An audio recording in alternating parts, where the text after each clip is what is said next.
রাজিন, কি অবস্থা? এই তো ভালো। তোর কি অবস্থা? আচ্ছা, গতকালকে থেকে আমরা একটা ধোঁয়াশার মধ্যে আছি।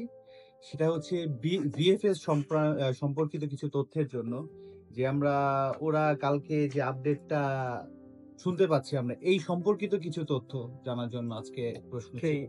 ভিএফএস গ্লোবাল, এটা আহ, ওদের নিয়ে আসলে কথা বলতে এখন আসলে নিজের কাছেও কেমন যেন সংকোচ বোধ হয়। কেন সংকোচ বোধ হয়?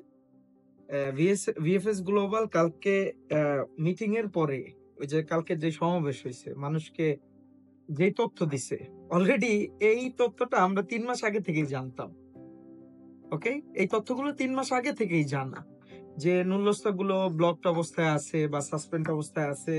আমাদের প্রকৃত মালিক পক্ষ থেকে ওই যে সিইউ, যেটা এসইউই, এইটা পেরফেক্টুরা থেকে করানোর পরেই তার পরবর্তীতে মানুষ ভিসা পাবে, এটা নতুন কোনো তথ্য না। এটা একদমই পুরনো একটা তথ্য। 3 মাস আগে থেকে এগুলো আমরা জানতাম এবং অলরেডি আমরা এই প্রসেসটা করছি। 1 মাস প্লাস হয়ে গেছে। আমরা অলরেডি 1.5 মাস যাবত আমরা ওয়েট করতেছি। কই, আমরা তো কোনো ভিসার কোনো, আমাদের অনেক ভাইয়েরা আছে, এই প্রসেস গুলো অলরেডি করা হয়েছে। করার পরে আমরা এখন পর্যন্ত কোনো ধরনের কোনো রেসপন্স ভিএফএস থেকে পাইনি।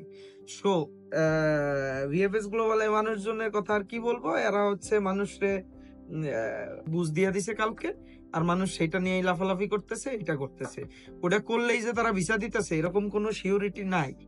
ওকে, হ্যাঁ, 100টা ভিসার মধ্যে 5টা ভিসা দিছে, 95 জনের খবর নাই। সো আর এটা নিয়ে তো আসলে কি ক্লিয়ার করতে পারি, এই আর কি, এটাই ছিল। ওকে, যারা এখনো পর্যন্ত করেন নাই তারা অ্যাপ্লাই করেন, বাস্তবতা আপনাদের সামনে অটোমেটিকলি চলে আসবে ইনশাআল্লাহ। আসসালামু তাহলে আলাইকুম। ব্যাপারটা কি এরকম হয়ে গেল না যে ঘোড়ার পিঠে মূলা ঝুলাই দেওয়ার মতন? হ্যাঁ, এমনই কিছু একটা আর কি। ঠিক ওকে, আছে, ওকে। ধন্যবাদ।